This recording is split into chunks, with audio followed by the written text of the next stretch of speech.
writing a book about the Eurovision Song Contest. Yeah, and we are not the only ones who do that. It's me and my colleague Oliver Rau from a German spoken blog aufrechtgehen.de. If you don't know it and you know German, then go there. He's really a funny guy.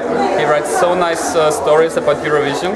Okay. And I thought he would be the right guy to do this, to write the biggest, most entertaining, profound book about 60 years of Eurovision.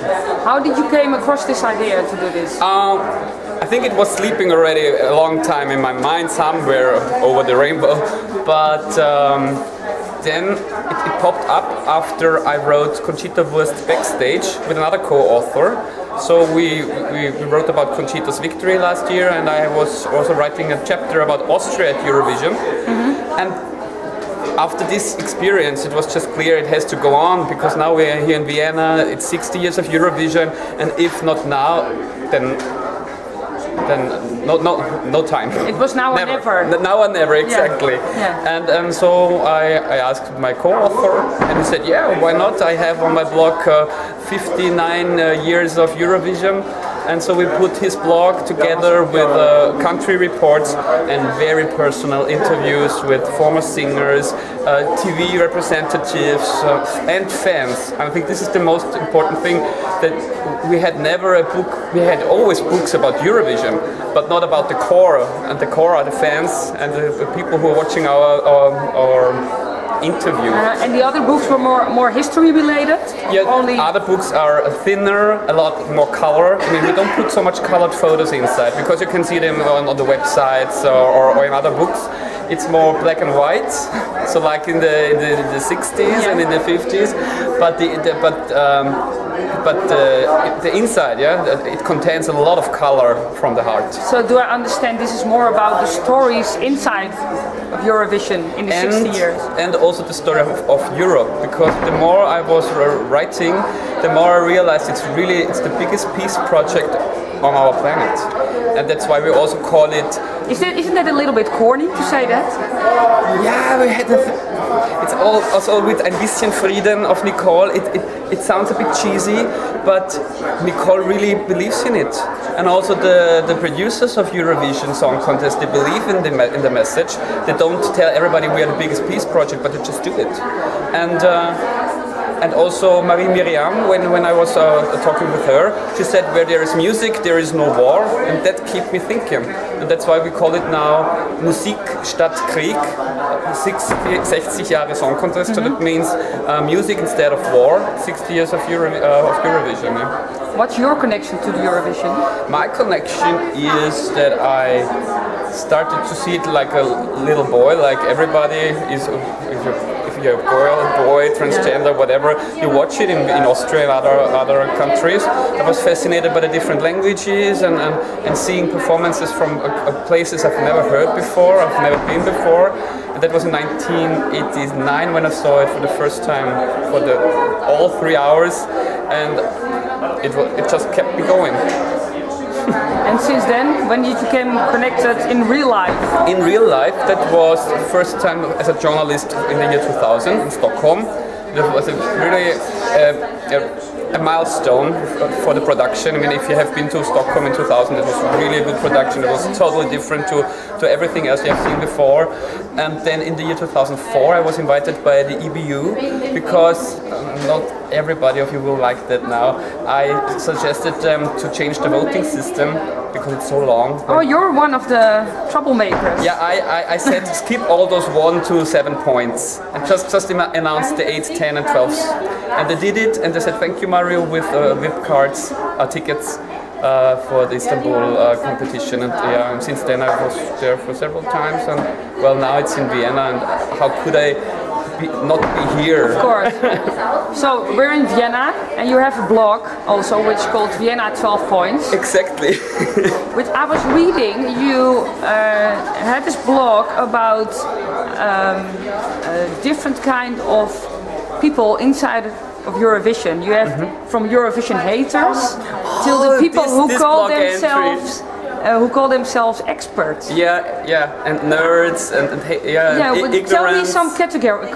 Some categories. Well, people who are generally interested, they watch it, but they don't care about it. Like they just watch it every year, but they say, oh, that's interesting, and stop, and full stop. And then, of course, there are the haters who always are complaining now in Austria, oh, it's too expensive, and all these countries, and why don't they sing English, why they all sing English.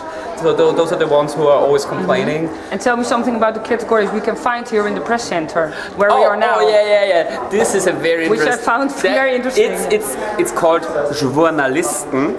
And the Journalisten is a mix of two words, like schwul, gay in German, and homosexual, so male gays, and journalist. So maybe it would be gaynalist. I don't know how to say journalist in English. And this is a very nice category. You can find it always here in the press center of Eurovision Song Contest. Very dedicated fans. But they are very serious also about writing on their own blogs or for local original newspapers. And they just take all over the place, they take the stage, they clap, they cheer. And the real press people they are forced to write about this big event, they feel a bit annoyed by them. But the majority of the people here are journalists. So, which category are you? I'm in many categories. I think, well, I'm not a journalist because I don't like all these. I don't call myself gay or hetero or bi. It's not my thing. But I think I would call myself consultant. That's what I'm doing. I'm consulting people who want to participate at Eurovision, and I just know a lot of things. Yeah, and I'm a crazy fan, of course, too. Yeah, like we all are. Like we all are, and you also. When will the book come out? This is cool. We really try to publish it in June. It will be in German. Sorry, guys, you have to wait for an English translation after the book fair in Frankfurt. Or just learn German. Or learn German via our book. That would be nice. I mean, Vienna is already gone, but maybe you need German sometime in the future. I think it's the second biggest language in Europe. I mean, also Russian, of course. But when you want to inform yourself about Eurovision, you have to know English and German. But June, you said. June, yes, yeah. Really. We want. I mean, we really want. We want to publish it. We want to publish it on the same day like the DVD. So that you can go to your store and buy the DVD and our book and feel just happy. Yeah. You had an interview, you said before we were starting to record this, with Linda Martin. With Linda Martin, yeah. It was like, I was blocked at Facebook because I was writing so many stars and strange people. And they blocked you? Facebook blocked me. They said, hey, you can't do that. And just 2 days ago, I think they unblocked me, so I could write her finally, Linda, how about our interview? Oh, sorry, I forgot. And now she sent me marvelous pictures, and I sent her the questions about her victory, of course, and about her first entry, Terminal 3, and about political issues in Ireland, because she's pretty much involved in the equal rights campaign there. I think they have a referendum or something, and she sent me a picture cheering at us and equal rights for everybody. And so, I mean, we didn't meet in person. Like, I didn't meet a lot of people in person I had interviews with, but you could feel she's so dedicated and such a warm person. And I hope we and maybe also Carola or all the other guys here, we will meet, because also those I made with Liam Kavanagh and Paul Harrington, right? I made an interview together but separately. So they were I was writing them the questions and they were answering, and I put it together, and everybody's happy with it. And hopefully, please cross your fingers and come here. And really, maybe also write, please, dear fans of Johnny Logan, tell his management, reply to our questions. It will be lovely to have you also in our book.